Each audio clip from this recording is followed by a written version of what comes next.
Welcome everybody to the NLC Tiebreakers. We have lots of important matches coming your way today. Of course, before we dive into it, I've got to say thank you to our sponsors, MasterCard, El Giganten, and Telia. Now, I'm Excandra. I'll be joined by Jamada and Orcs as we go through the tiebreaker matches that we have coming your way today. As it stands, we have Singularity versus Barrage, Tricked versus Nordavind, and then we're going to round the day out with Granite versus Godsend. And of course, all of these are relatively important for standings. Now, of course, you guys can get involved at home if you'd like to with the play of the day.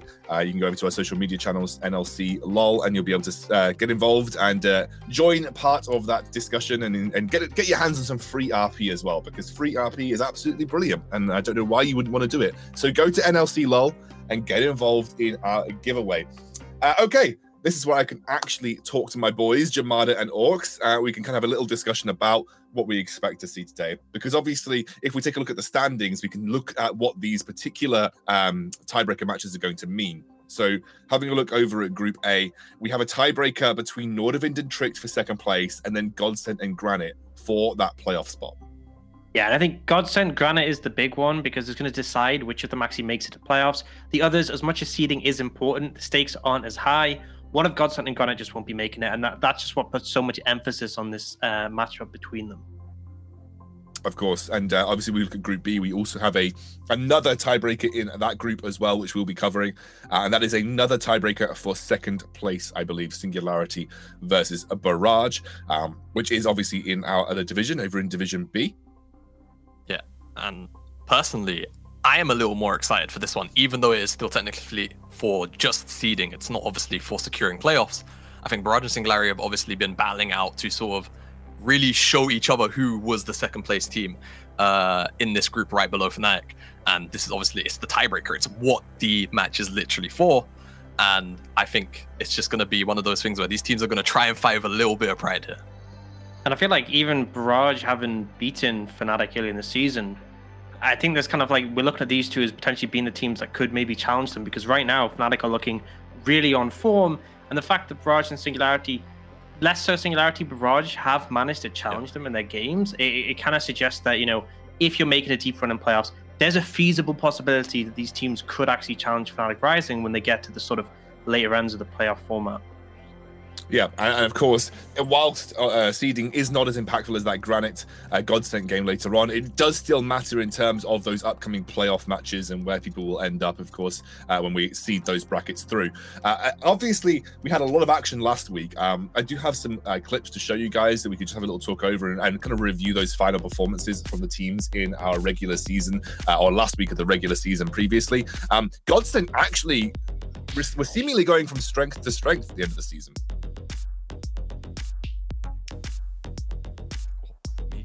Yeah, I wasn't sure if you were going for it, I was going for it. No one did it. It's right, yeah. No, and Godsend, yeah, they're looking so much better now at the back end of the split. But I think also crucially to mention, because I believe Tricked are our second game of the day, Tricked are looking a lot worse than what they started off with. Honestly, Tricked were looking like they could potentially even challenge XL to like at least take one of the two games out off them during the regular split.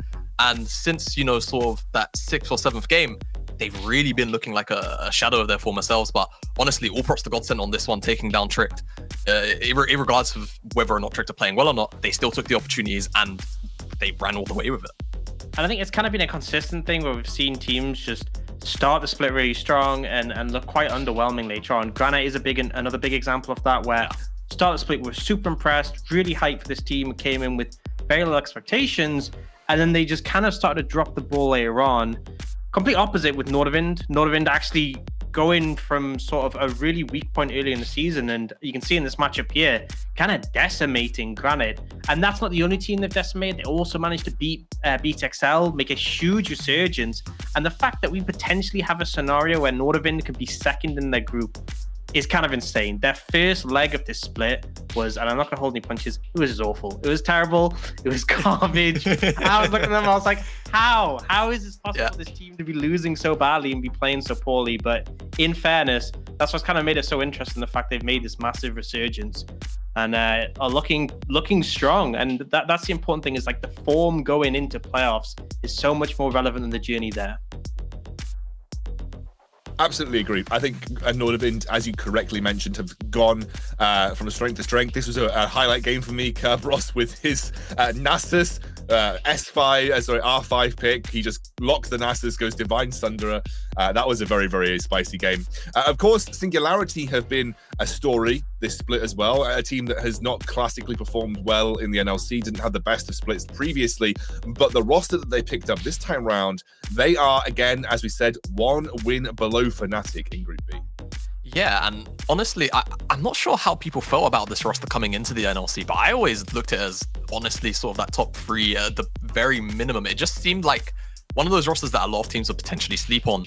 And, well, honestly, these guys came out swinging. I think they were 5-0 or 5-1 at the very sort of like first half of the split. Unfortunately, not had the quite the same level of form on the back end, but I honestly think that SNG in the entire league, at least to me, not looking at the academies, have potentially the highest ceiling of like League of Legends play right next to Tricked. So I still have really high expectations of these guys.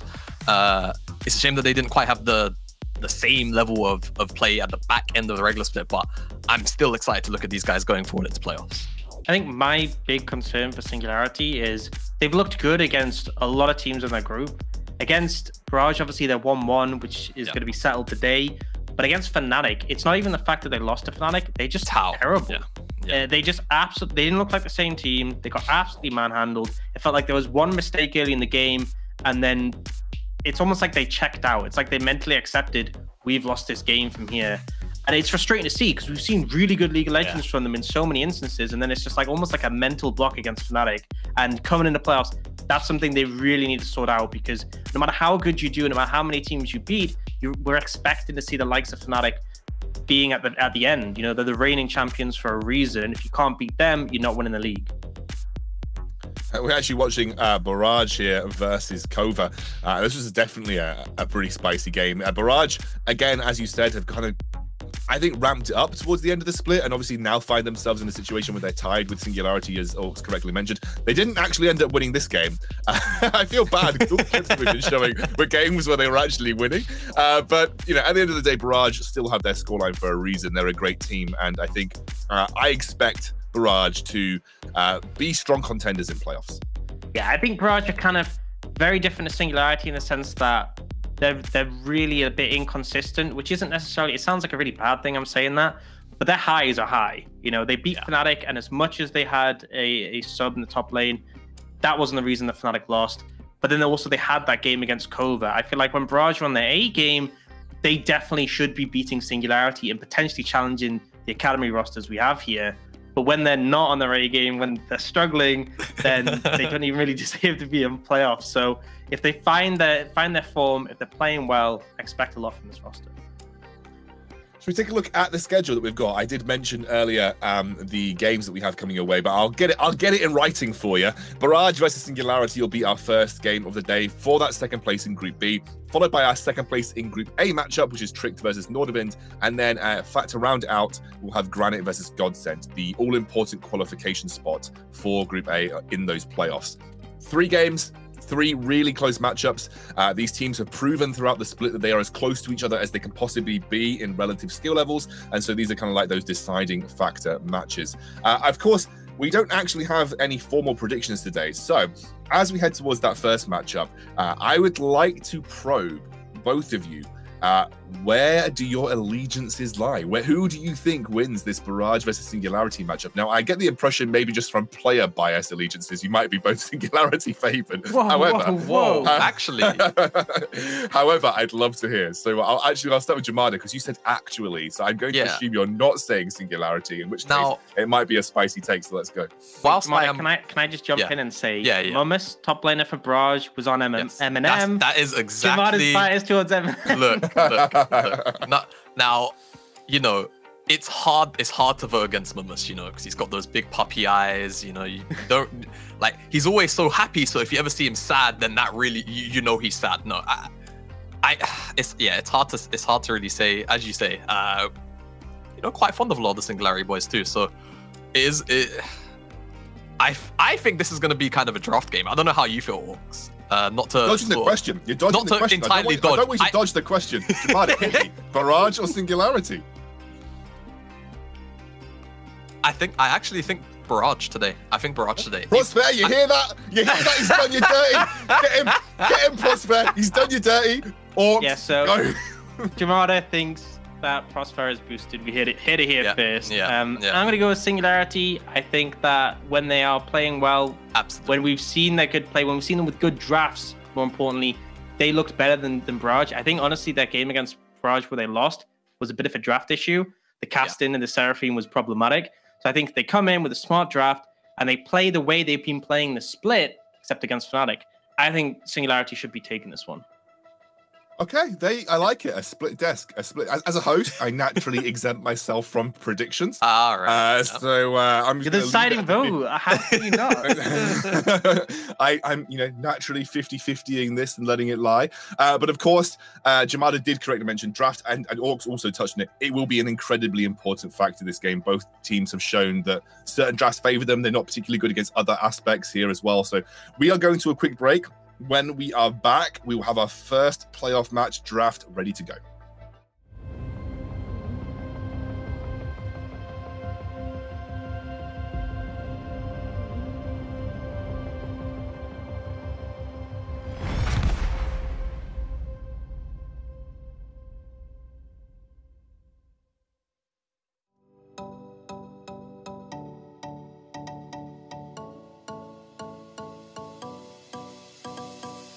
Watching the world go by under the moonlit sky. It's the feeling, yeah, it's the feeling. Sun-kissed and having fun, ocean to summer sun. It's the feeling, yeah, it's the feeling. We know all ain't gonna change, and we know the stars will never fade. We'll never walk away, make this our real life, just you and me. Right where I want to be.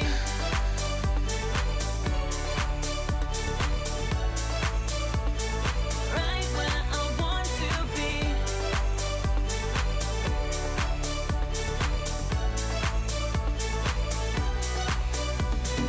Never letting go, never letting go. Never letting go, never letting go. Never letting go, never letting go. Never letting go, never letting go.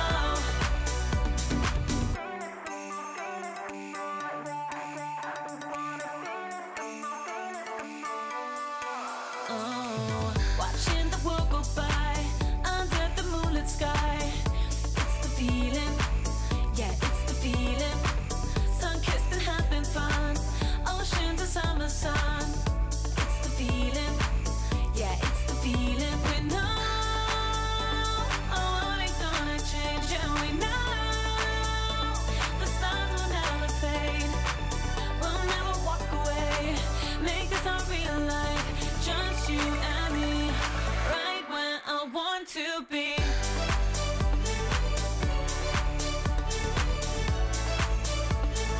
Right where I want to be.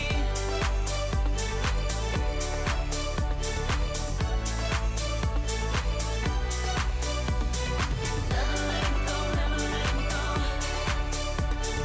Never letting go, never letting go. Never letting go, never letting go.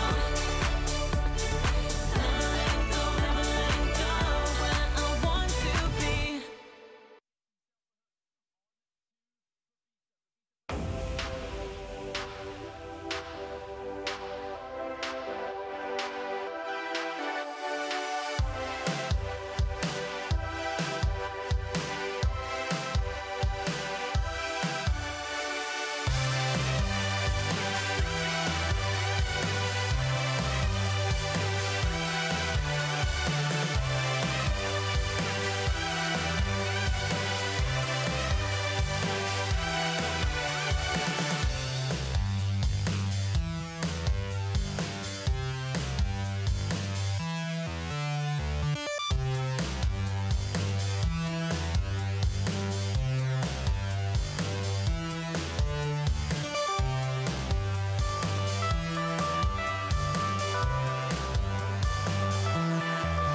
Welcome back, everybody, to the NLC. We have our first tiebreaker game coming your way, and it is Barrage versus Singularity for that second place in Group B.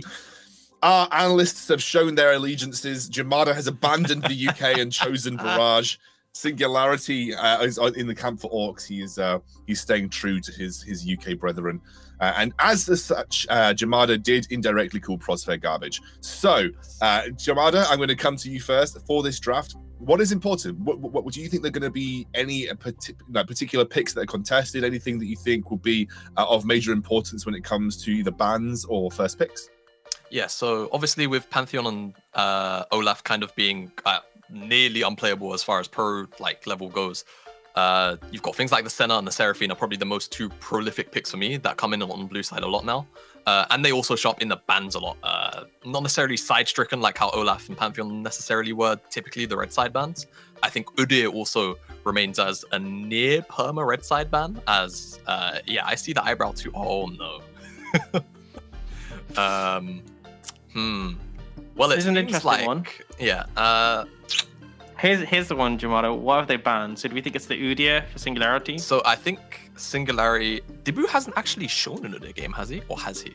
I'm trying to wrap my brain on what the players have actually played. I know obviously Naughty's definitely shown the Udyr. But I don't it's Udyr. It's Udyr. So I'm assuming Dibu can play it. Whether it's the first banners. I'm going to get League Ops to update us as to where we are with the bans. Yeah. Hopefully...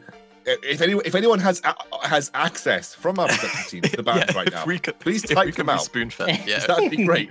Can we be spoon-fed the bans? Yeah, I'd love to be spoon-fed the bans in this issue.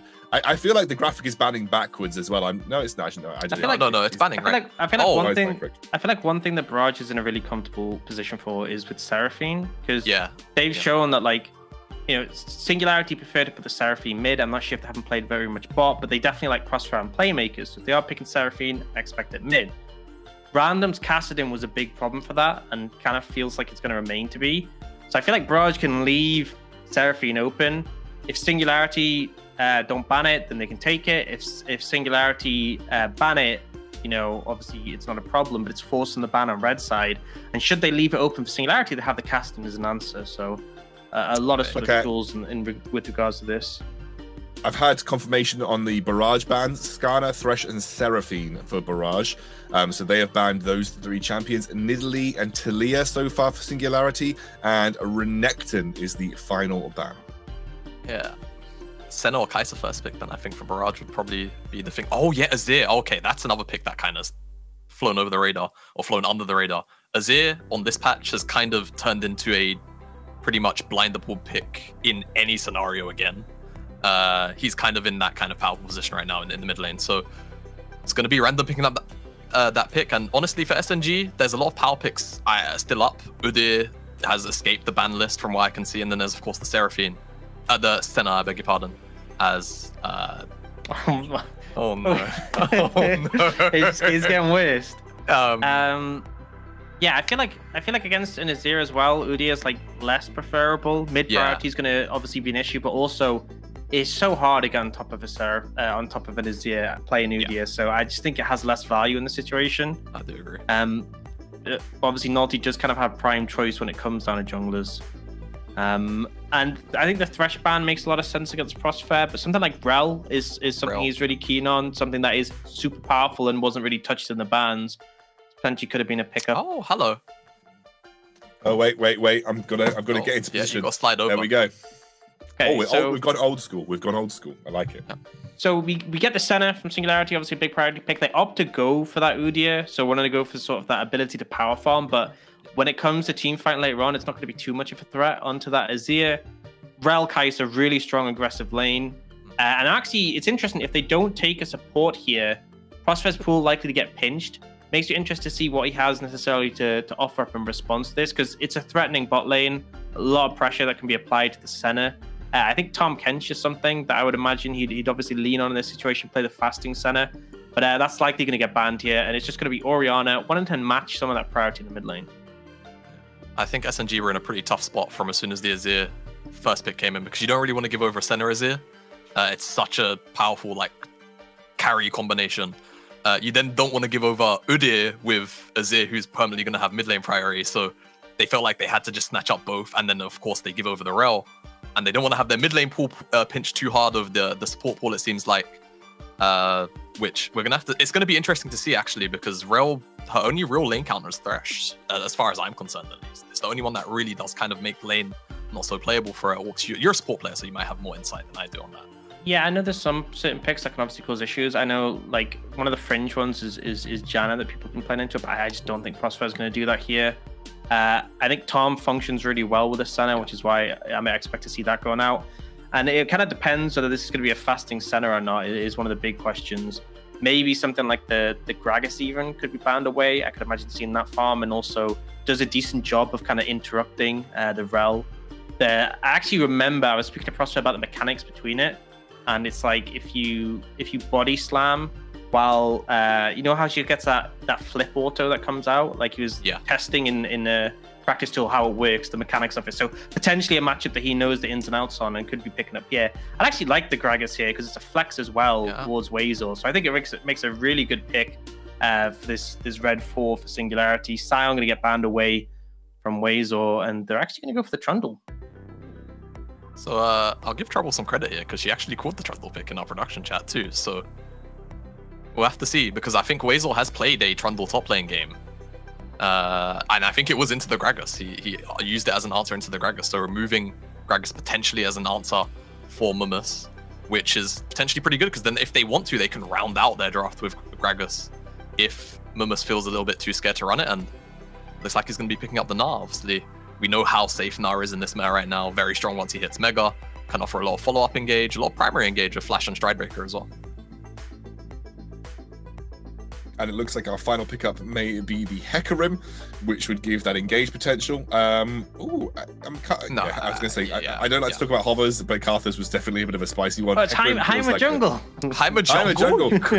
I feel like Hecarim would be the safe option. We know he's strong. We are still on 11.3 for this tiebreaker game, by the way, so we are not yet onto 11.4 with those jungle changes. Although, having seen most people talk about the jungle changes, they kind of said, well, not that much different. So I think you know, Hecarim coming through, he's been a strong pick on 11.3 in general. Let's see what... Oh my god, it's a Quinn. That is a Quinn in the top lane, and that is a support Trundle. The center Trundle lane for Prospero. Wow. I mean, Quinn is someone who's kind of a really fringe pick, but there's a lot of lanes that she does really well into. You know, the likes of Renekton actually has an awful time in a Quinn. But with Gnar, she's someone who can challenge as many. And importantly, you have the Vault. So if he ever hits Mega, if he tries to leap in, you could Vault to interrupt it, you could dash away. This is about Weasel just looking to absolutely dominate the top lane matchup. And if they have pressure in these lanes, which I expect Singularity to have, it allows Nulty to challenge Dibu in this matchup. Udyr can invade, he can challenge you in the jungle. That's something Hecarim is vulnerable to. Doesn't have that flash, so in the early game, if you do get on top of him, he doesn't really have a great escape. So I'm liking the aggression that's coming out in this early game from Singularity on the back of that Quinn pick. I actually saw, I don't know if you guys read the Alfari and the Centaurium AMA on Reddit. Alfari talked quite extensively about Quinn. So he talked like quite a lot about Quinn as a matchup into like a lot of the popular meta picks right now. And he seemed to say like, you have much larger windows to abuse as a Quinn. Like, if you can make it work, you can really like abuse a lot of the popular meta picks right now. So I'm kind of excited to see this happen. Weasel has been one of the more eclectic top laners in terms of picking a variety of champions over the course of the 2 splits that we've seen him in the NLC so far. So if there's any top laner that's going to make this work, I think Weasel is definitely up there as one of them. Guys, I have to go to Castus in a minute, but are you changing your predictions based on draft? Jamada and Orcs, tell me. I think Barrage have a more standard draft, but I do worry for Barrage. If Singularity open up the map really early, if they're able to just either unlock the Quinn or the Udyr onto the map super early, I think Barrage are going to struggle to actually respond to the level of movement speed those two champions have. So yeah, if we start to see maybe like a 1-4 or 1-3-1 breakout, then I think Barrage might struggle. But Barrage have a lot of engage, and Senna doesn't really hold up too well against that, especially when she doesn't have a Tahm Kench. Yeah, I'm doubling you're doubling down. I was going to say, I've got like 2 words. I can't have a Fox drop level T at the end here because we just have to go to the casters. I've got to hand it over. We actually have Hit Brain and Trouble casting today, so we'll hand it over for our first tiebreaker game. Thank you very much, Scoundrel. Hello and welcome to the caster desk as we're getting ready to go into our first game of this tiebreaker series today. It's not series, it's just the best of one. Singularity versus Barrage in the Quinn pick trouble. Talk to me about that one. Honestly, I'm so excited because I know Wazer has massive love to carry in the top lane. He brings out his Aatrox, now he brings out the Queen. And we've talked about a couple of counters for the Na, and basically it's two right now that like hard counter him that I can think of at the top of my head. Is the Jace and the Queen. You don't necessarily see Queen too much because she can't team fight as well as the Jace can. She can transition from the side lane to a team fight to a 5v5 as well as the Jace. But if you can be as oppressive that you completely destroy that lane and you put people further behind, you turn the map to your favor because every single lane will have to respect you. It's such a gamble, but I really want to see it work. I really want to see it work. You know what? You said Sion Senna. I said Trundle Senna. They banned the Sion. They picked the Trundle. Yeah, and the thing is like if you take the Quinn out of the picture, Singularity have an amazing comp. Like, I mean, the Quinn's fine, but like just the four other champions on this team are great. Like, Fury's going to scale really well on the Orianna as we go later into the game. We'll also do pretty well as far as the wave shove. Not early into Azir, but as we move later, we'll be able to just kind of one-shot waves. Nulti on the Udyr, just a power farming jungler. We all know how strong that is. And then this fasting Senna lane, which has popped up in the most recent weeks, is really, really oppressive. Obviously has incredible scaling as well. So as long as Wazel doesn't like hard sprint it, I really like what Singularity have put together. And if Wazel gets ahead and like completely dumpsters Mummus, I worry for Barrage. Okay, so he's gone for Ignite. Yeah, he's going to dumpster him. Listen, he's either going to mega sprint it as an Intin or he's going to mega sprint it as in Mummus is going to go 0-4 at some point in this game. There's like no way back. When you go to a lane with Ignite, you know you're ready to brawl. You see that the Udyr started bot side and the Hecarim is doing the same because he's trying to mirror. They're trying to be on the top side of the map at the same time to try and dissuade any gank possibilities that are going to come through. But in the early game, Udyr is so much stronger at this. And it depends whether they're going to find Na as Mega Na or Mini Na form and try to abuse that. Well, Nulti has been spotted out. He's faster though. He's faster than the Hecarim. Yeah, he's so much faster than the Hecarim. I mean, that is kind of what you expect from the Udyr. He's 2 camps ahead. So quick at clearing. Once you got that Tiger and Phoenix stance, you just get the attack speed steroid, you get the Phoenix stance AoE.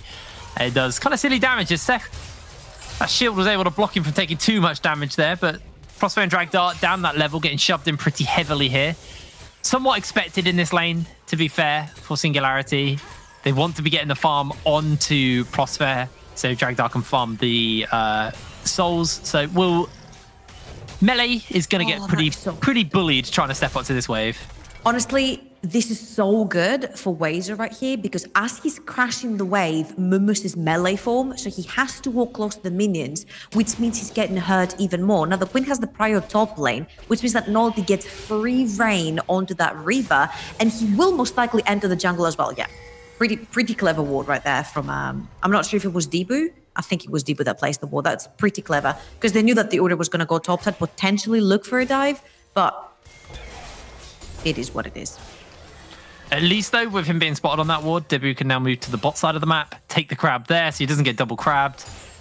So, swings and roundabouts there. At least they find something. And for the moment, Singularity are up in the gold department. Obviously, partly due to the fact that the jungle is just power farming so hard. When I say up in gold, it was very, very minute. But it's slowly accruing. Nulti now back after a fresh off a reset, and he can just clear back upwards through his jungle. So, honestly, if you look at the vision that Barrage have put down, they've spotted everywhere that Nulti has been. He tries to invade, they know he's there. He's doing his gromp, they know he's there. They know at every single point in the game where the Udyr is, just because he's that much stronger than Hecarim in the early game, and they don't want to take any chances. They know that the snowball potential is there for Singularity, especially towards the top side, and they try to keep the safe movement. Wazel finds first blood. You gotta respect the damage on Harrier. Whoa. Okay, that was... it's not going to cost him much. He still has his flash for a potential gank or a potential dive. But that was a little bit silly, walking that far forward versus a queen, having an ignite. Now Wazer is going to walk back to his lane with a Noon Quiver. This is going to be extremely dangerous to play against. And as you can see, Mumus has already used his teleport. That means he's sitting there with no way to get him back into his lane if he dies again. And the Udyr is up towards the top side. So we might potentially be seeing a 2v2 because you see Debu is on his top side as well. He has to shadow Mumus right here because he's pushing the wave. He's actually crossing the wave and Udyr is right there. Yeah, he might just get jumped off. Bear stance is there. He can hop over the wall, but he gets blinded by the blinding assault. Not going to be able to find anything else there. Mumus just gets a little bit of damage put into him and forced away for the moment. Nolty's just going to go for a reset as he's continued to be clearing upwards. Although Debu has done a pretty good job of keeping himself relevant in farm now, thanks to Nolty getting caught out a little bit on this vision you were talking about. Honestly, I'm going to go back to what Ox said about the team comps, and Barrage's team comp looks like a textbook. Front to back, AD carry, they have everything they need. They've got their hard engage, they've got their disengage.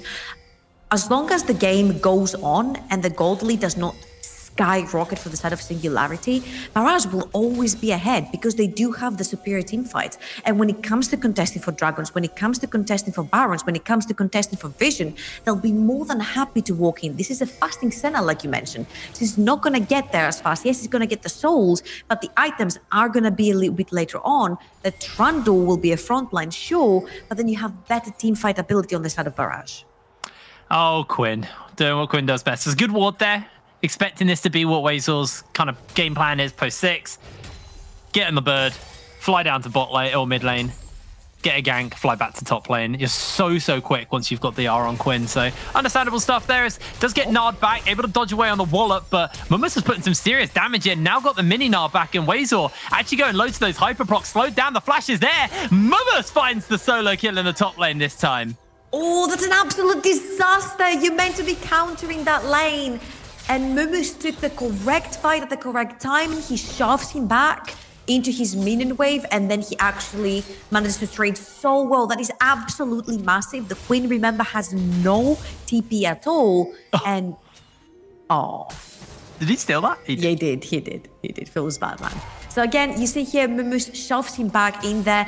He's really lucky that there's like one minion remaining, or it would have been a tower shot as well. And then his trading is actually pretty nice. He forces the flash out of Wazer as well. This win now is going to actually struggle in the top lane because he's a couple of steps behind, and he's going to be behind in levels as well as freeing the map for Barrage. This was absolutely massive from Mumus.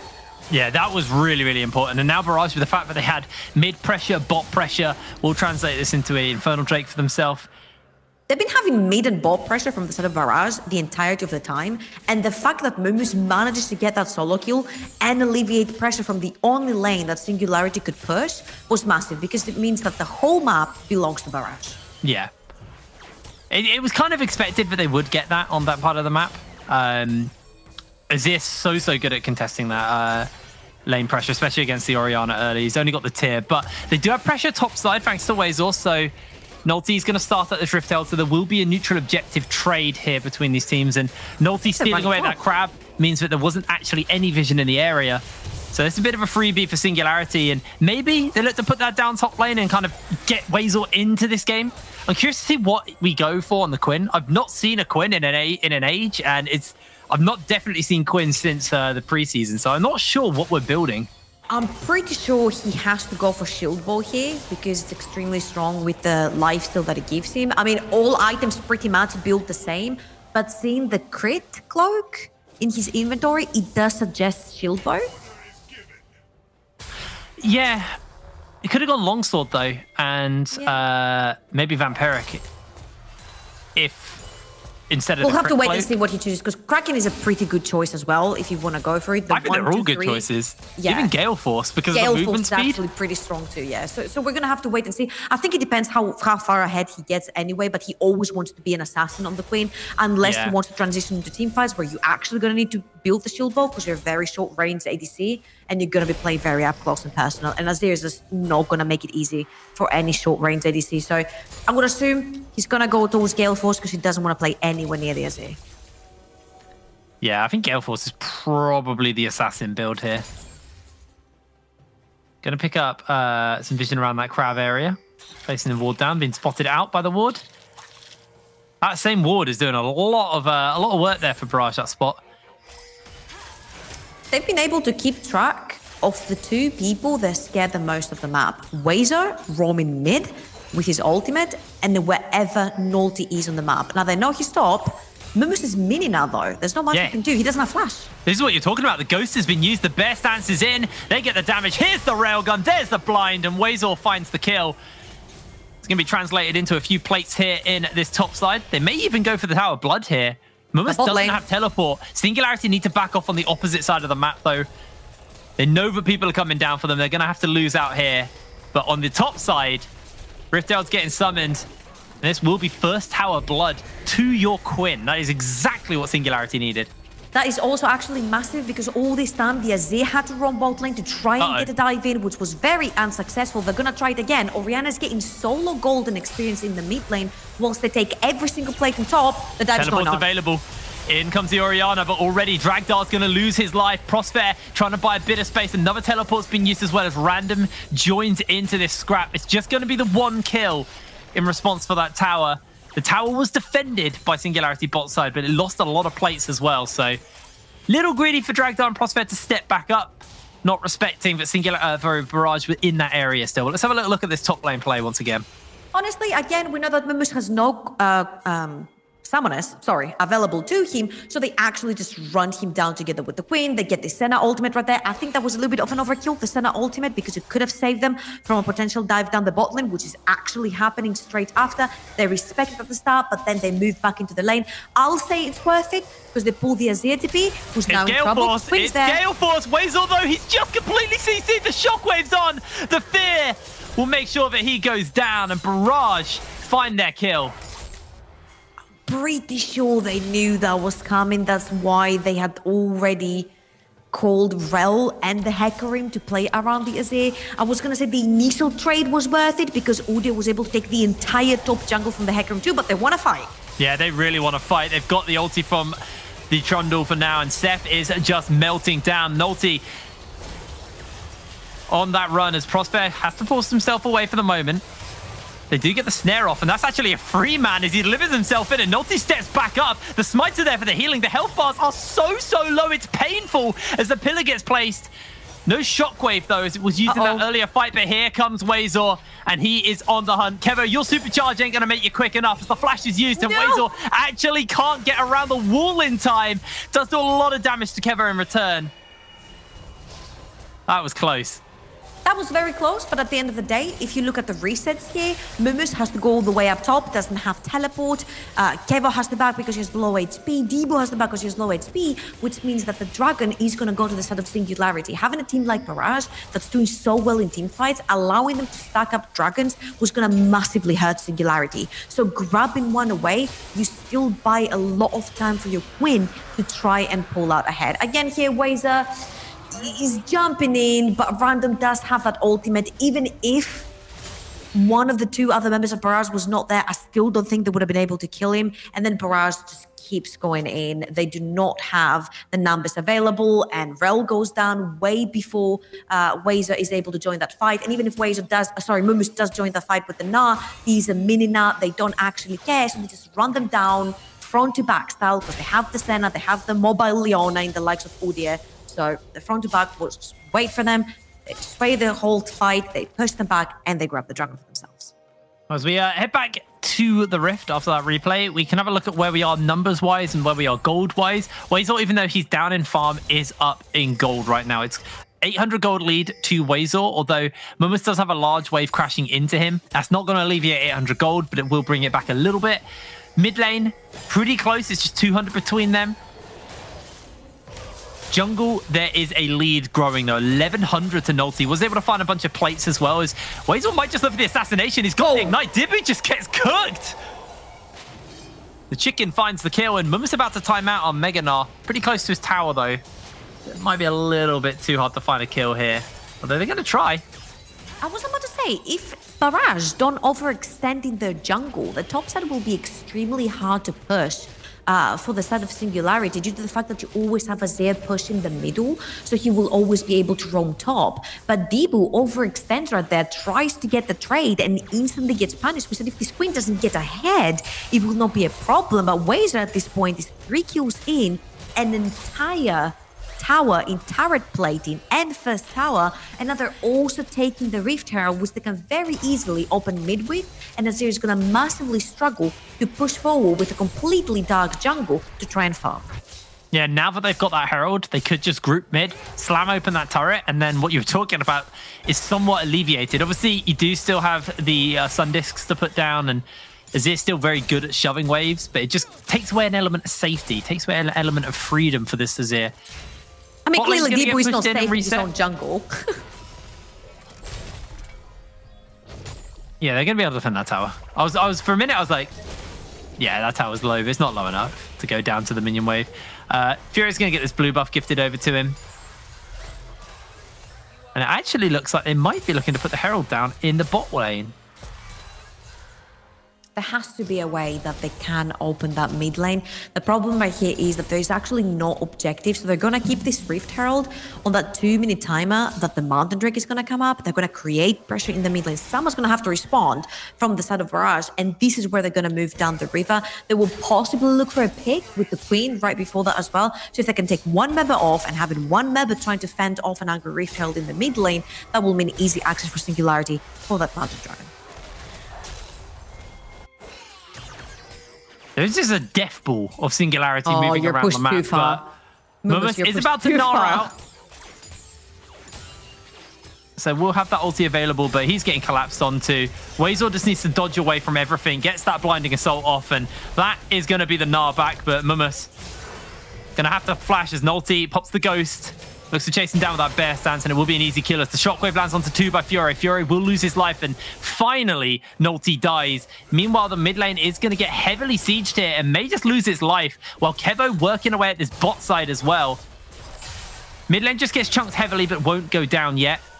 That was not the plan, Hipbrain. That was not the plan. The plan is not trade 1 for 1. The plan is allow the Queen with the Udyr to make pick on the map. Everyone else plays extremely safe.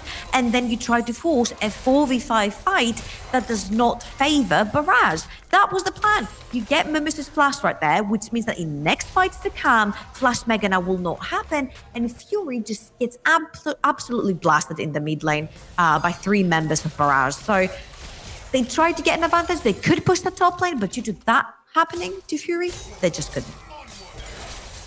We actually saw Nolty, even though they did get pressure back in the mid lane after that play, Nolty didn't come over to put the Herald down, and that's actually only got a third of its time left now, so it needs to get used as Wazel. You should get used now. Steph. Oh, that was a janky interaction. what? He got clipped into the wall and then back out. Okay, so see, the Azir knows that the Rift Herald will be popped right now because they need to create pressure in the mid lane. They have to gain some vision in the river, but Barrage have already accounted for that. Look at that bot side river. It's lit up in blue wood. They know exactly where Singularity is going to be coming from. This is why we're narrowing right now. Kira does take a little bit of damage from Wazel. Back behind enemy lines, though. And You have there's to the pop Rift the Herald Herald. summon. Yeah. Singularity going to try and brute force their way in. You do obviously have the heightened senses to give yourself a small vision pool from that Quinn. But I think it is just going to be Trader Dragon for tower here. Singularity got the inside track on mid lane, and they are going to be able to crack this open. Barrage, though, looking to collapse on multiple sides. They may just get the second charge out. Steph's moving forward, pulls everyone in with a Magnet Storm, but he's losing a lot of health and no backup here. Mumus comes over the wall, gets the 2-man Gnar back, and Kevo slides in. The Railgun shield is on, and the charge comes through everyone. They're all knocked back by the Emperor's Divide, but Singularity are just walking through this fight. Wazel with a double kill, everybody getting slowed down, and Wazel flips into the fight, secures himself another. It's a double kill for Fury, and the tower is just painfully low for Barrage.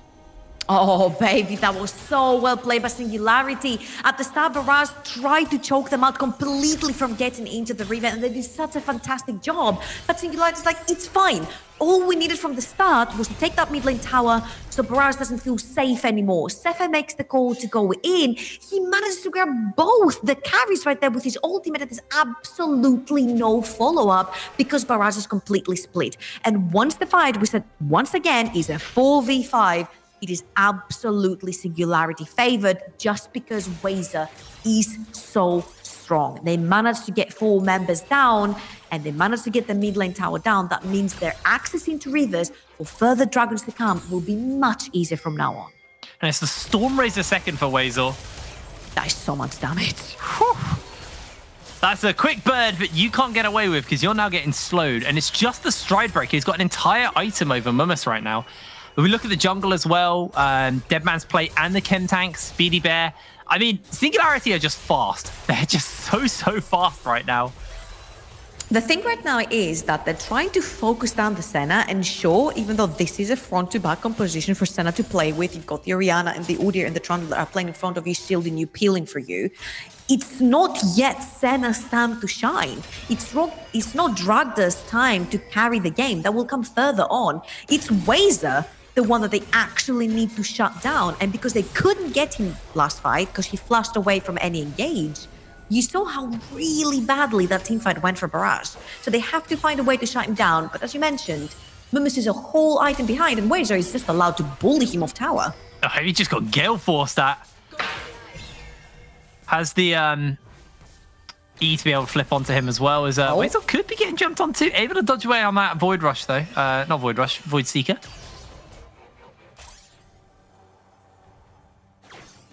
There is no pressure at this point on the map for Singularity. They've got 2 really good scaling carries in the likes of Senna and the Orianna. They're going to get there. They've got their top side of the map ahead, which is the Queen and the Udyr, so they're fine with that. They're like 2 items versus 1 item on their opponent lanes. So they're actually pretty much chilling right now. 4,000 gold in the lead. They're waiting for the next objective to spawn, 2 minutes for the next dragon. And mind you, because they do have the 2 ADs, the Baron taking abilities are also extremely fast. Look at all the wards on the top side river. They do believe that if possibly Wazer can make a pick down bot, you could potentially see them rush that.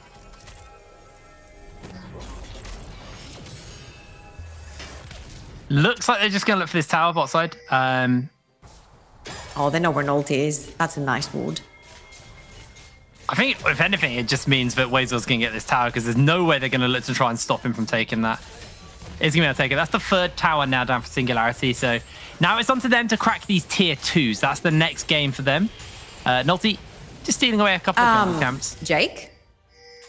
What? I literally just realized a slight diffy in the Jiffy. 100 CS difference and 4 levels. Look at the gold lead as well. It's just... Dibu is getting bear slapped. We've been looking at Wazer, fair enough. But that diffy in the Jiffy looks pretty massive here.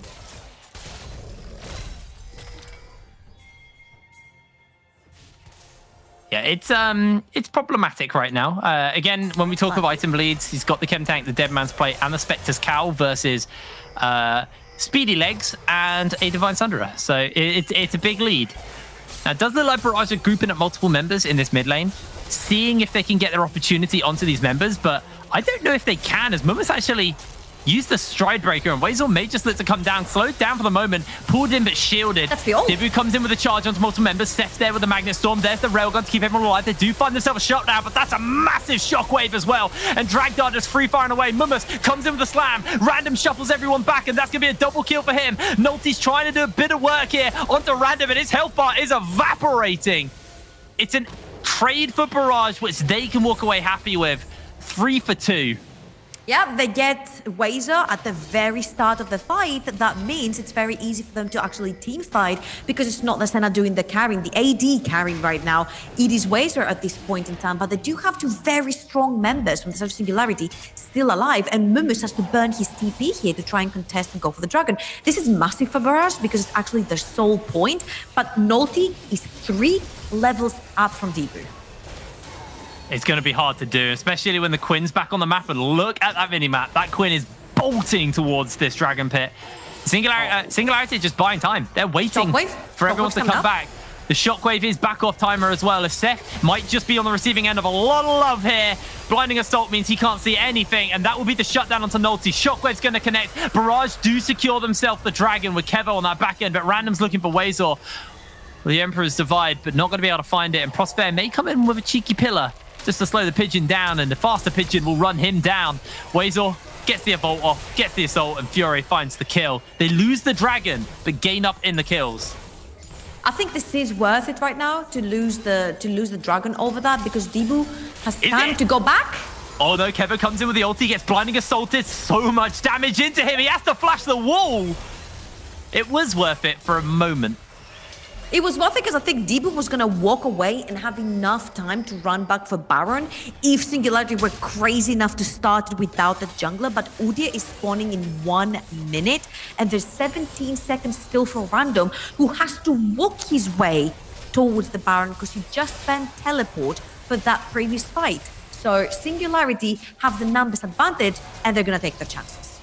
They are. They can't go too quick. Nulty's not here yet, finally making his way over. Fury has that Shockwave again as well, so you go through the chokehold, but they get the charge over the wall, and now that's everybody jumping in. A lot of damage coming onto Singularity members, though, and here comes the slam! It's absolutely disgusting! Everybody's falling. Kevo gets a triple kill, Baron thwarted, and Singularity just crushed. Nulty gonna be on the run, but Mummus is just gonna play interrupt while the rest of his team finish up this Baron. Nulty might actually kill Mummus, though. Azir, I don't know who wins this. Azir who? Omega Lul? They don't even need their mid laner to win this fight. That was so well played from Barrage. We talked about that when it comes to even fights, these 4v4s, those 5v5s, they do have the superior composition. Look at this. So it all starts... Okay, we're way back. Okay, it starts from this dragon fight where Nulty actually overextends to kill the support. That was not the objective. The objective was the dragon. He overextends, he gets punished, they lose the dragon, and then they also overextend to try and get Random down. They blow a lot of things. I think Fury flashes right here to try and get Random down. They do kill him, and then they also overextend in the mid lane to try and get another kill onto possibly Debu to have them free of smite. But look at that fight. That was a beautiful combination between the Rel and the Hecarim ultimate. And then Mummus jumps in with the Megana and actually decimates them. If we go back, you will see that the item difference between the two ADCs is massive. Kevo's Kai'Sa is sitting on 3 spike items right now. She literally does not need any more. And because Dragter is playing the fasting Senna, it will take him so much longer to get his second and third item. And right now, Wazor on the Queen is starting to fall off because she's forced to teamfight because Barrage is forcing them. So all in all, Barrage have done a great job at holding on to their advantages. They really are. And now with the siege from the Baron, it's just making life even harder. It's forcing Wazor to join the team even more. Has got the Bloodthirster finished up, so a bit more survivability, a bit tankier. Thanks to the shield from that, but realistically, Wazor wants to be off in a side lane bullying Mummus. I'm not sure you can bully Mummus anymore. I mean, sure, you can try, but you're not going to bully him that far away from his lane, especially when you've got the Baron buff and especially when you're sieging. This is really bad news here for Singularity. Wazor, without a flash in a teamfight, he can't teamfight. Queen is extremely short range, and especially when you have an Azir and Azir soldiers in your face, it's a little grim. And look at that. This whole time, the Barrage have been turtling. They've been weighing the scales, seeing where they can play and where they can't play. Done such a great job. Yes, they've given the gold diff towards Singularity at the start, but they found their fights. And they found another one, I guess. Yeah, I think Prospere's just dead here. Random's going to find the kill, and Dragtar swimming towards Mummus may just lose his life as Wazor's coming in, but he's just going straight back out. The bot lane of Singularity starting to be a bit of a weak point now for them. You got 0-5 Senna. 1 item in only. Yeah, I mean, the rage knife is like a spike because it gives you that passive, but it's not enough of a spike to keep up with a free item Kai'Sa. Yeah. And I'm pretty sure that Kevo did have time to go back and reset, so he should have technically more. And the Dragon Soul is coming up, and if I'm not wrong, it's going to be a mountain, which means that Barrage are going to be even more extremely tanky, which means assassination potential from Wazer are very, very, very little.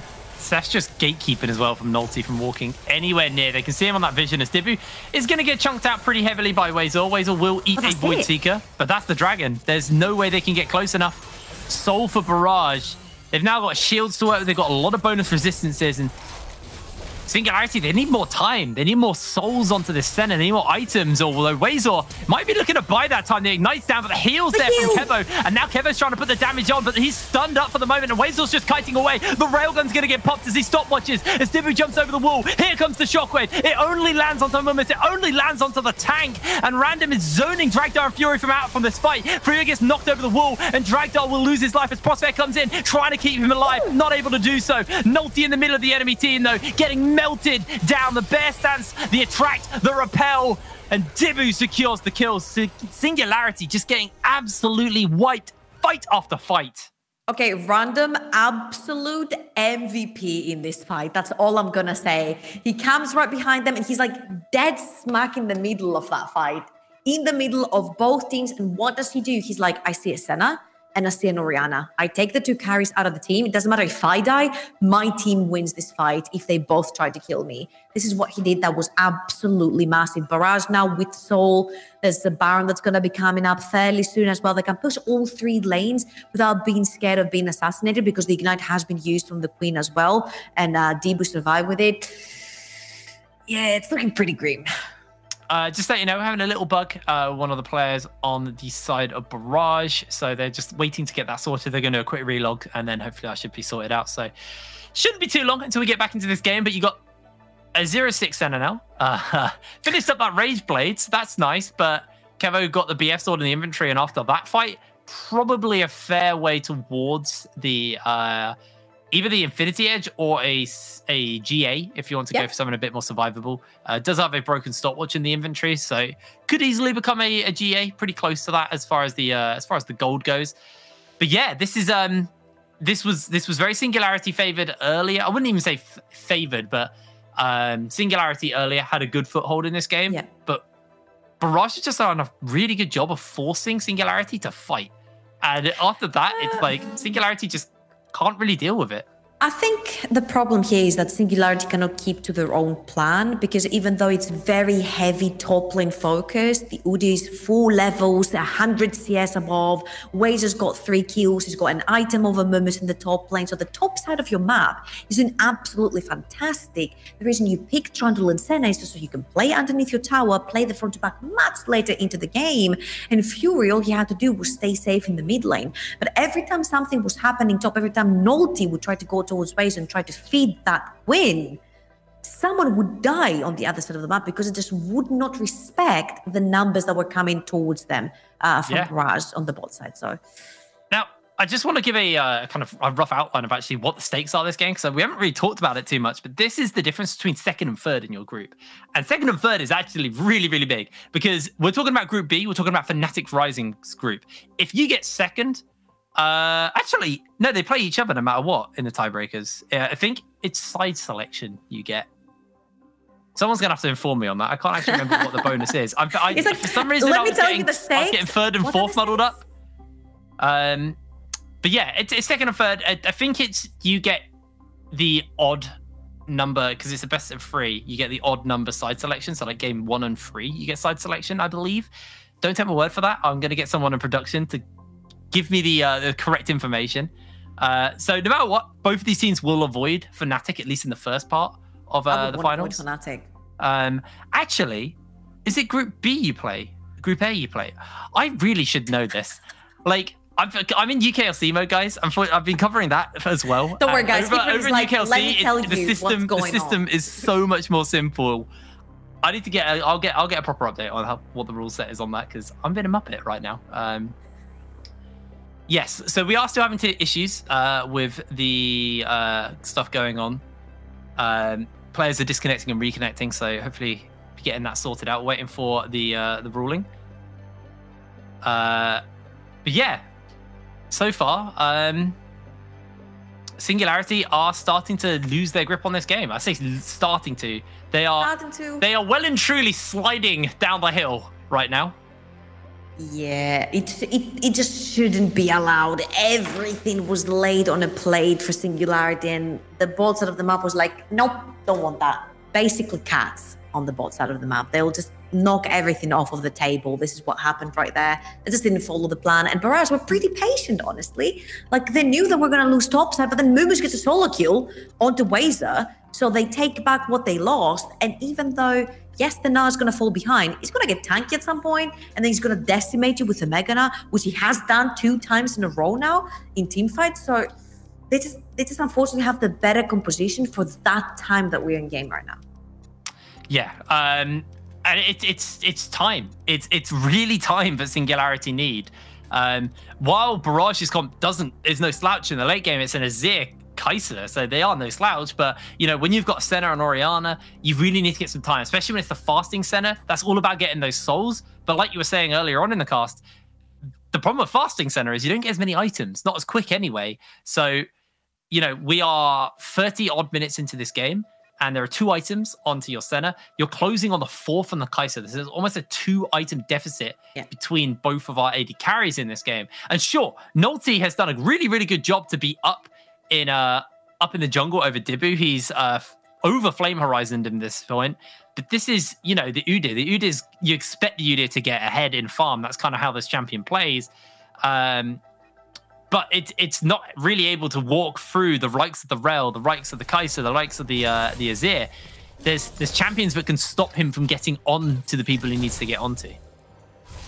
Yeah, so I call Udyr sort of like a mobile Leona, because this is pretty much what he does, right? He has a Leona Q and he uses it on cooldown. So I'm really happy we're going to get to see the replay of this fight again, because Dibu gets away by the skin of his teeth with Kevo using the heal right there. And Kevo goes all in because he knows he has the stop for. Senna is forced to use the ultimate right there. And look at Random.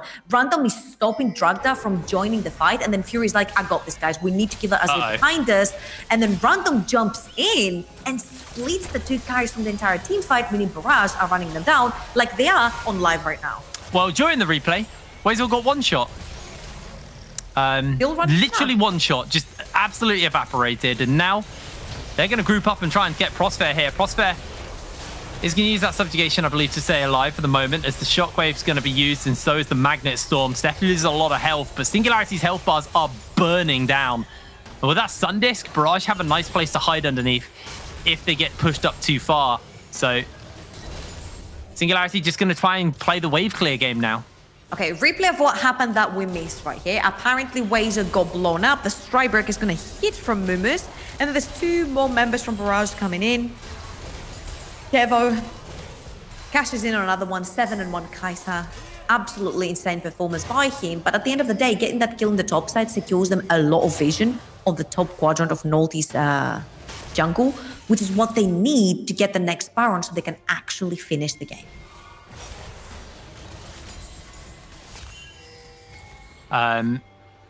GA finished up onto Kevo now as well. And sure, Wazel's starting to get good items, but Quinn just not really the team fighter they need. Fury working towards that Void Staff, got the Blighting Jewel. Unfortunately, we do have another pause. There has been a issue. It's a known bug going on with consumable items on ward slots, and it's very complicated, but hopefully it's something we can get fixed. Our admins are trying to work on a solution. We did find a solution a minute ago, so hopefully this time it should be a little bit easier then. Yeah, Singularity, they are starting to hit their stride on the things like the Orianna. Wazel obviously always kind of been in his stride, but it's still Dragdar is my problem. He's 2 levels down. They've now got to cut through a Mountain Drake, a free Mountain Drake, Mountain Soul, GA Kai'Sa. So, like, it's so hard to kill him. Here's the deal. For the Reckless Senna to work, the 200+ souls, I'm hitting you from my fountain for 90% of your HP in 1 auto attack Senna, it needs a few conditions you need to not die. You need to go under the radar, which Reckless is really good at doing. He will find his farm. He will find his way into the game. He will find the souls. And then suddenly you see a monster in front of you like, I forgot about this. Oh, shoot, you know? Yeah. That was not the case though here, because again, Singularity were just not respectful enough of the dives, not respectful enough of the fights outside of that. So it is what it is. Kiprin, how has your climb been going? My climb, honestly, because I'm doing 5 nights a week of casting, I'm kind of League of Legend out. So I tune in for a bit of the LEC. I don't really play League that much during the season. I had a good start to the season. I was just abusing the hell out of LeBlanc because she's really fun at the moment. But yeah, like I just chill, man. Like I've been doing, I think Earth's up at the moment. So the only thing I've done recently on League is play Earth. Which somehow I keep getting LeBlanc on. I don't know how that keeps happening, but I keep getting LeBlanc, and that's LeBlanc on Earth is LeBlanc's just such a fun champ. What, you just smash your head on your keyboard and you just do damage? You have W like every 2. So crazy. You just W QE, and like it doesn't matter if you miss your E because you'll be able to W to burst the Q again in like 2 seconds time. It just lingers long enough for you to be able to do it. Champion's great enough. How's yours been going? I haven't played. I just haven't played recently. Mate, don't even go there. Don't even go there. I don't. You know what? I don't want to go there. You're in losers queue. It's okay. It's okay. It's like I had fun with my AD Katarina when it was like the 100% on hit on the ultimate, and I was like, great. I'm just gonna play AD Katarina. That's fantastic. Climbed a little bit with that, and then they were like, nope, we're taking this back. So I'm like, damn it, I just need to figure out my trades with the AP Katarina again. And then I tried a bunch of different builds, and then none of them worked for me because I was too used to doing AD damage, and now they're bringing it back. I'm gonna interrupt you there. I don't know why you're complaining about Katarina. AD Katarina was so stupid. Like, it was so stupid. Anyone with slight intelligence knows not to walk in a dagger. That's all I'm going to say. Sure, I can lane versus AD Cat. That's not the problem. The thing about AD Cat is it just doesn't farm. It walks around the map with 20 CS, and then it just gets a triple kill somewhere, and the game's over. Like, that's the problem with AD Cat. How do you get a triple kill? Chat, please help out here. How do you get a triple kill with Katarina when all you have to do in a champion pool of 200 plus champions, or however many there are, who all have CC, how do you let a Katarina press R? You wait out the CC. So what most people do is they wait for stuff to get thrown at them or enemy. Yeah, of course I do. But if my whole team is dead, I still won't get it off. This is 2 mid laners arguing over their mains. I play LeBlanc, so I don't mind playing into Katarina. I'll like dumpster a Katarina in lane. That's fine. I don't remember. I also played Galio. I've been Galio and LeBlanc abusing. That's all I played. So I don't care about Katarina realistically. Wait, what did we play? What did we play when we played against each other that day? What did we play? You played Corki and I played Lux, and I got absolutely smacked. But Corki, I think Corki was quite a good matchup into Lux, to be fair. He just equal ranges her, but is also a better mid. Because Lux actually, as much as I love Lux, she's not actually that great of a mid. All right, let's get back into the game here, Brain. We're gonna argue about mid lanes all day here. I can't believe we're back on a Zir Orianna. Why does it always come back to this in the mid? We talked about so many fun champions, and now we're back to watching a Zir Orianna. It's fine. It's fine. We got fun champions in this game. We got Quinn. Quinn is fun. I don't know how many stacks Dragdar has. Is Nalty getting a little bit of love put into him, but a bunch of healing. Can we quickly have a look at Dragdar's stats, please, Observer? See where we're at on that one. Just before this fight looks to break out, although they are jumping onto Mumus. Mumus has the hop, though. Jits onto the minion. It's quite hard to catch him right now, even with the speed that Singularity have. He's got that stride breaker, and it's 122 stacks on Dragdar. So getting there, but not quite there yet. I think they should be letting the minion wave for Mumus right here, because you need Mumus to be Megana to do anything and not destroy the wave by anyone else. You need to let Mumus walk in. You need to let Mumus auto attack. He needs to get that rage bar going. But they're not necessarily giving him it. They can't do it baiting off of Baron, that is for sure. But that assumes that you should start the Baron, which they're doing right now. Fury's going back to base. He has TP.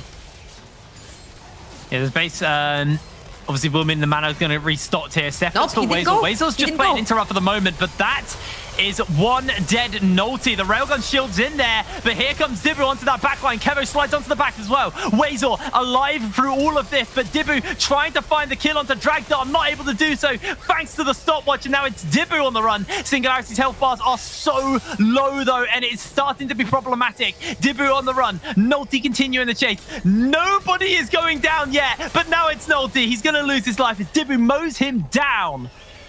And that is it. That is the smite for the sort of Singularity that cannot walk in to contest the Baron. And if we ever get a glimpse of the start of that fight, Fury is trying to go back to base to purchase his Void Staff, but he has to TP into the fight instead halfway through his portal back to base. That means he doesn't have the Void Staff for that fight. It could have been a completely different one, Hipbrain.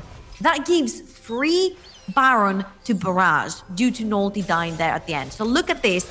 This is where Fury is meant to be TPing back to base. He presses his button, but due to his team actually going in here, he has to teleport to the ward with 10% mana and no Void Stuff purchased. This could have been Cephei dead right there and then they could have tried to turn this into a 4v5 and contest the Baron afterwards, but there was just not enough damage for anyone to die, as you mentioned. Nolty again runs a little bit too far in, gets flashed on, dies.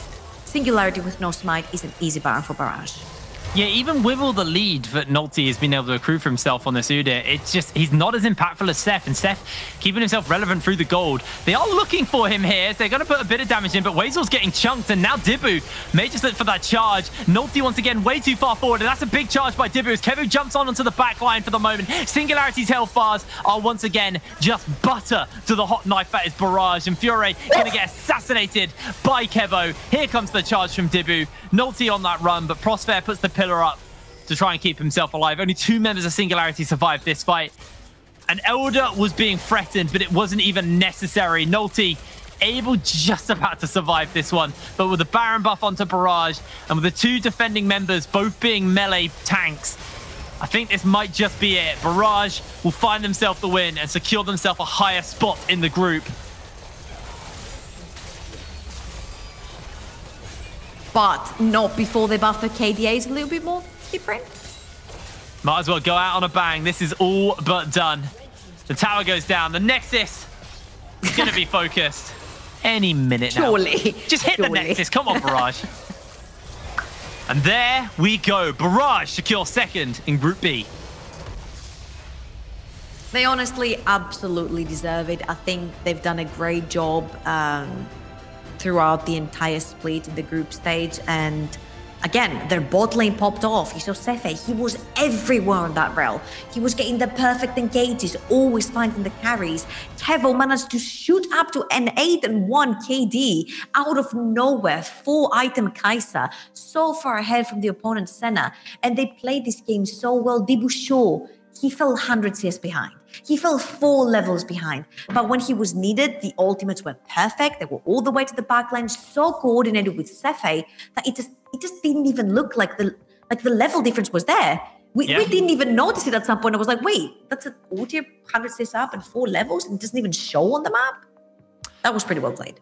It was a spicy pick by Singularity. Unfortunately, it didn't come to work for them, and Barrage were able to secure themselves second. But for now, it's time for you to feast your eyes on some adverts. We'll see you after this break.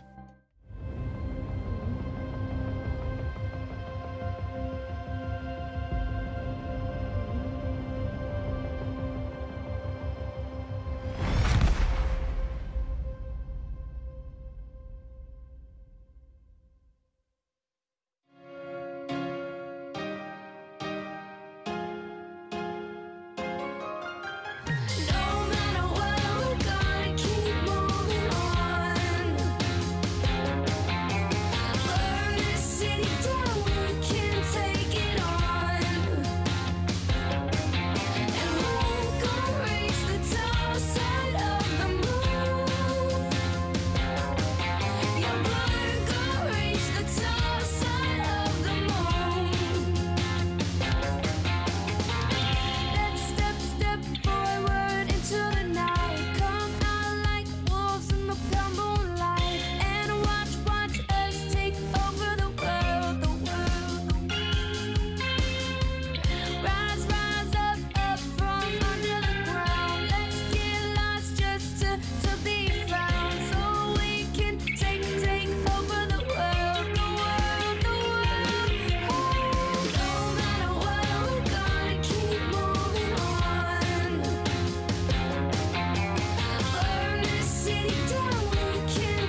into the storm that you're starting. Never wanna be without it. Electricity gets me going.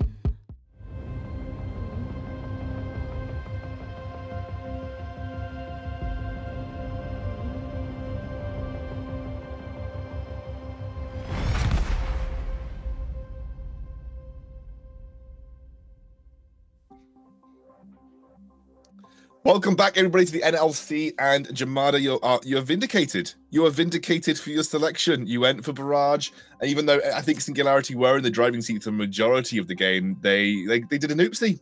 They did an oopsie, and they kind of threw it out the window. And Barrage capitalized on it. So Jamada, how did that happen? How did Barrage get back into this game?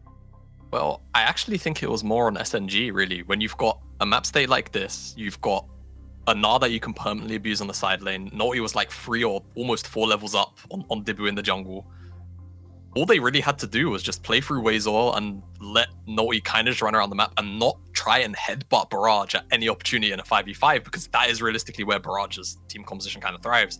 And it was from, realistically, I think the 3rd dragon, or maybe I think they avoided the team fight on the 3rd dragon, but then after that they just seemed adamant on taking every 5v5 there after the fact.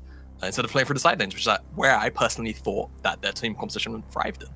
And I actually feel like it was even redeemable up until the point where they tried to do the Baron and then got challenged on it. And I was just like, well, I don't know. I just didn't understand why. Like, you don't have the same structured front-to-back team fight as Barrage. Starting the fight in the Baron pit is just never going to go well. Like, the thing is, Barrage should be the one who are forced to start the Baron, because they're like, oh, Wazor's a threat in the side lane. We have to start the Baron to force a fight here, and then at least you can have, like, you know, a good potential angle to approach and have them trapped in the pit. I don't know. I think ease of execution favored Barrage, but I think there was definitely a world in which Singularity could have taken this game. I think a lot of misexecution and a lot of opportunities punished by Barrage. I think we have to give credit to them too. They really found those windows to shut them down, and particularly there was a couple of good picks that came onto the bot lane of Singularity that definitely sort of gave them a lot of pressure, a lot of momentum. Well, I actually have an interview ready with Barrage, so we're going to jump over. And yes, hello, how are you, Serza? Hi, I'm doing great. Good. Of course, this was a tough match for you guys. Obviously, you've both done incredibly well this season, both yourself and Singularity. You've had a very big kind of like resurgence in the latter half. You've started to really pick up wins, you know, through the 2nd round robin. This game, though, you were 3 levels down on Hecarim at one point. Udyr was doing Udyr things, and it didn't look good, you know, especially on the top half of the map. How did you guys keep your head in the games, first of all, and where did you look to exploit to try and get yourself back in? So with our composition, I was really happy with what we got in draft. We knew that come mid-late game, like our just team fighting is going to be fundamentally better than theirs. So really what we were playing for was to control around neutral objectives. With the team, we've done a lot with making sure that we are able to stay focused and composed in our matches. A lot of help to Alex as well to do that with the team. So we've been really practicing this kind of more composed, methodical gameplay, which really showed here in the mid to late game. Yeah, of course. Obviously, it was a game that was had some bugs, had some pauses, some moments that probably took their toll on the players. Is that something else that you included in your training, kind of just being able to cope with things that might get thrown your way that will throw you off? Yep, that's a big thing. Like whenever there's a pause, whenever there's something that throws them out of the game mentality, we always tell them to take a deep breath, refocus, and make sure that you guys talk about what the next play is and keep focused on what it is we're looking to do in the game, even when there's downtime. Of course, and that now puts you firmly a 2nd seed in a Group B. You are just that 1 win behind Fnatic overall throughout the entire season. You had a really excellent regular split, but of course the playoffs will be on 11.4. How much preparation have you guys done for that, or will you wait until tiebreakers were over to then start to think about 11.4? So for the European team specifically, we haven't actually prepared yet for 11.4, but I'm actually going to give a shout out to our North American team. They've actually been playing this last week on 11.4, so we actually have a lot of information going into the patch from them that we can utilize going into playoffs. I actually keep up with your North American team. You're doing quite well, I believe, over on the North American side of things. So yeah, I think that'll be interesting to see how that knowledge gets transferred over. Look, thank you so much, Cesar, for joining me. Congratulations on your win. It was a great comeback and a good, again, I think the team's mentality and their composure really showed, given the early game was really rough on the top side of the map, and you managed to keep it steady and got the game back on its feet. So congratulations, and looking forward to seeing you guys in playoffs. Thank you again, and thanks for having me. I think it's pretty cool to sort of see the impact of having their NA team, being able to obviously have extra sources of information, particularly when there's like a short turnaround between changes in the patch.